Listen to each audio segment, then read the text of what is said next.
नमस्कार, सनातन विचार श्रृंखला में आपका स्वागत है।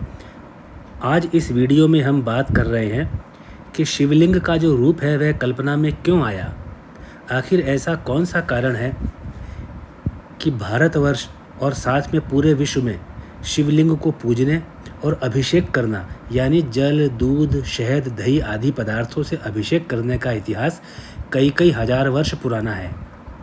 यहाँ तक कि सिंधु घाटी सभ्यता में प्रमाण मिले हैं कि वे लोग जो सभ्यता थी उस सभ्यता में शिवलिंग का जल से अभिषेक किया जाता था। और आज भी वर्तमान समय में भी विशेषकर जो सावन का महीना होता है, जो अभी 22 जुलाई 2024 से शुरू होने वाला है, वह पूरा महीना ही महादेव यानी शंकर भगवान को ही प्रसन्न करने का प्रयास करने में जाता है। इसका जो कारण महाकवि कालिदास ने बहुत ही सटीक व्याख्या के साथ में किया है, जो उनके द्वारा लिखा गया महाकाव्य मेघदूत में है। आपको जानकर आश्चर्य होगा कि महाकवि कालिदास ने शिवलिंग को आदमी का मेरुदंड के समान उसकी कल्पना की है और उसका रूपक उसको बताया है। उस मेरुदंड को जिसे आधुनिक चिकित्सा विज्ञान में स्पाइनल कॉर्ड कहा जाता है। जब आप ये पूरे वीडियो सुनेंगे तो आपको एक बहुत ही नए चीज़ की जानकारी मिलेगी जो हजारों वर्ष पूर्व कालिदास ने कहा था। कालिदास लिखते हैं कि शिवलिंग मेरुदंड का ही रूपक है। इसके सबसे निचले हिस्सा जो होता है वह मूलाधार है, जिसे आधुनिक विज्ञान में कॉक्सिजियल रीजन कहा जाता है, जो आप सामने फोटो में देख रहे हैं। और ऊपर को जाता हुआ हिस्सा जिस पर अभिषेक किया जाता है वह स्पाइनल कॉर्ड है। इसमें स्पाइनल कॉर्ड में 6 चक्र होते हैं, जिन चक्रों पर विजय केवल शिव ने ही पाई है। वे चक्र इस प्रकार से हैं। पहला चक्र है मूलाधार चक्र, जिसे कॉक्सिजियल कहते हैं। इसका संयोग गुदा से है।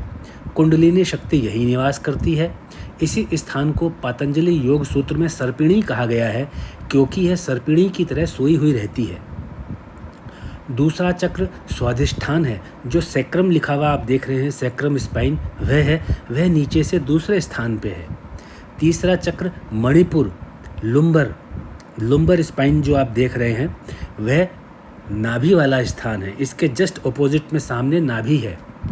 चौथा चक्र अनाहत है, जिसमें आप थोरेसिक स्पाइन देख रहे हैं, वह स्थान हृदय में स्थित है। पांचवा चक्र विशुद्धि चक्र है, जिसे सर्वाइकल स्पाइन जो आप सामने लिखा हुआ देख रहे हैं, जो हमारी गर्दन में है। अब आती है बात छठे चक्र की, जिसे आज्ञा चक्र कहा जाता है। वह बिल्कुल सबसे ऊपर का चक्र है, जिसे सेरेब्रल रीजन कहते हैं। ये हमारे मस्तिष्क के बिल्कुल बीच का स्थान है। यहाँ सुषुम्ना नाड़ी यानी जो स्पाइनल कॉर्ड होती है उसका अंत होता है। इसी आज्ञा चक्र के ऊपर सहस्त्रदल कमल है, वही आज्ञा चक्र है। और सुषुम्ना नाड़ी, जिसे सुषुम्ना नाड़ी बोलते हैं, वह स्पाइनल कॉर्ड है। इसमें जब भी शिवलिंग पर जल गिराते हैं तो अपनी स्वयं की सुषुम्ना नाड़ी को ही हम शांत करते हैं। यह जो सहस्त्रदल कमल है वहीं पर साक्षात शिव निवास करते हैं। वहीं पर पीनियल ग्लैंड है, जहाँ से एक आवश्यक हार्मोन जिसका नाम मेलाटोनिन है बनता है, जो आप सामने चित्र में देख रहे हैं। पीनियल ग्लैंड है, वो मस्तिष्क के ऊपरी हिस्से में है। और वही पीनियल ग्लैंड से बनने वाला मेलाटोनिन हमारी भावनाओं, संवेदनाओं, हमारी चेतना को स्थिर बनाता है, जिस वजह से हम परिस्थितियों में समाधान निकालने में सफल होते हैं। जिस व्यक्ति के शरीर में मेलाटोनिन नाम का हार्मोन अच्छी मात्रा में बनता है, वह व्यक्ति उतना ही शांत रहता है, चाहे परिस्थितियाँ कितनी ही विकट क्यों ना हो जाए। जिस तरह हमारे सबसे ऊपर पीनियल ग्लैंड है, उसी का रूप लेकर के शिवलिंग में सबसे ऊपर जल डाल करके अभिषेक किया जाता है, यानी उस स्थान को हम शांत करते हैं। सहस्त्रदल कमल यानी सेरेब्रल में जो शिव हैं वे अक्षर तत्व हैं, अर्थात अविनाशी हैं। वही समस्त ब्रह्मांड की चित्त शक्ति हैं। और सुषुम्ना नाड़ी, जिसे स्पाइनल कॉर्ड कहते हैं, वह सलेटी रंग की होती है, यानी सफ़ेद और काली चितकबरी नाड़ी होती है, जो कालापन लिए हुए होती है। इसीलिए जो शिवलिंग होता है, जो अधिकतर आपने देखा होगा, वह कालापन लिए हुए होता है। वही सुषुम्ना नाड़ी स्पाइनल कॉर्ड जो है सबसे निचले हिस्से कॉक्सिस मूलाधार से चलकर स्पाइनल बल्ब में होकर मस्तिष्क में जाती है। ये आप ध्यान से सुनिएगा।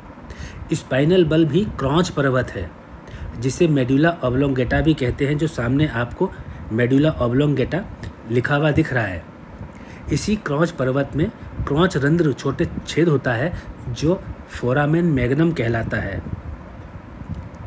यहाँ से सुषुम्ना नाड़ी यानी स्पाइनल कॉर्ड तिरछी झुककर आज्ञा चक्र कौन सा, सेरेब्रल रीजन में प्रवेश करती है। उसके ऊपर तो फिर सर के ऊपर तो आकाश होता है।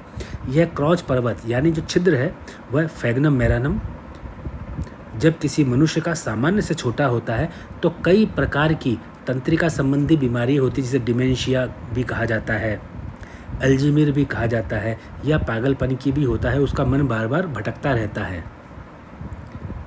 इस प्रकार से उन्होंने शिवलिंग की व्याख्या महाकवि कालिदास ने की है। अपनी रचना मेघदूतम में इतना कहने के बाद कालिदास कहते हैं कि शिव की प्रकृति 8 रूपों में विभाजित है। वे 8 प्रकृतियां होती हैं: पृथ्वी, जल, अग्नि, वायु, आकाश, मन, बुद्धि और अहंकार। इसके आगे महाकवि कहते हैं कि शिव देवदार वृक्ष की काठी की वेदी पर बागंबर बिछाकर बैठे हैं, यानी कि बाघ की खाल बिछाकर बैठते हैं। उनका मेरुदंड बिल्कुल सीधा रहता है। शिव के स्कंद प्रदेश मतलब दोनों कंधों के बीच का हिस्सा कुछ आगे झुका हुआ रहता है। उनकी एक हथेली दूसरी हथेली के ऊपर गोद में है, जो कमल का प्रतीक है। अपने नेत्रों से शिव नासिका के अग्रभाग को देख रहे हैं। इस प्रकार से शिव ने अपने मन को सभी इंद्रियों की इच्छाओं से हटाकर अपने वश में कर लिया है। वे अपने मन को अपने हृदय में यानी अनाहत चक्र में अधिष्ठित करके स्वयं को स्वयं में ही लीन किए हुए रहते हैं, यानी शिव स्वयं को स्वयं में ही लीन किए हुए रहते हैं और अपनी इसी मुद्रा का आनंद लेते रहते हैं। इसलिए जब भी सावन का महीना हो या कभी भी सामान्य दिन के अंदर भी शिवलिंग के ऊपर जल डाला जाए तो स्वयं को स्वयं में ही लीन किया जाना चाहिए, तभी जाकर के उसका पूरे परिणाम निकलते हैं। इस वीडियो में जो शिवलिंग के स्वरूप को कालिदास द्वारा रचित मेघदूतम से लिया गया है, महाकवि कालिदास ने अपने ज्ञान की शक्ति से शिव के स्वरूप का वृहद गुणगान किया है। इस वीडियो के अंदर छोटे रूप के अंदर प्रस्तुत किया गया है। मेघदूतम में जो शिव का स्वरूप नामक पाठ है उसमें बहुत बड़ा विशाल वर्णन है, वह पूरा तो यहाँ पर हम नहीं दे पाए। बिना किसी आधुनिक चिकित्सा विज्ञान के इतना गहरा विज्ञान प्रस्तुत करना, वह भी हजारों वर्ष पूर्व, इतना आसान काम नहीं है। ऐसा लगता है कि कालिदास आज यानी वर्तमान के भी भविष्य की बात उस समय कर रहे हैं जब किसी भी प्रकार की ऐसी सुविधा मौजूद नहीं थी। इसलिए जब भी शिव के ऊपर जल या किसी अन्य पदार्थ का अभिषेक किया जाए तो व्यक्ति को अपने हृदय के अंदर अपने मन को अधिष्ठान करके, अपने हृदय में अपने मन को बिठा करके बिल्कुल शांत स्वभाव के अंदर शिव के ऊपर जल या किसी अन्य पदार्थ का अभिषेक करना चाहिए। इसकी व्याख्या इसी प्रकार से कालिदास द्वारा की गई है, जो अपने आप में अद्भुत है। मैं आपसे प्रार्थना करूंगा आप इस वीडियो को अपने मित्रों से, अपने रिश्तेदारों से शेयर कीजिए और इस चैनल को सब्सक्राइब कीजिए। हम इस प्रकार की जो घटनाएं हैं, इस प्रकार के जो लिखे हुए संदेश हमारे पूर्वजों ने हमारे लिए छोड़े हैं, जो हम आज वर्तमान में इसको भूल चुके हैं या इस पर ध्यान नहीं देते, बहुत परिश्रम से इसको निकाल करके आपके सेवा में प्रस्तुत करते हैं। कृपया आप इस चैनल को सब्सक्राइब कीजिए और जो आपने अपना बहुमूल्य समय इस वीडियो को देखने के लिए दिया, मैं उसके लिए आपको बहुत बहुत धन्यवाद देता हूँ।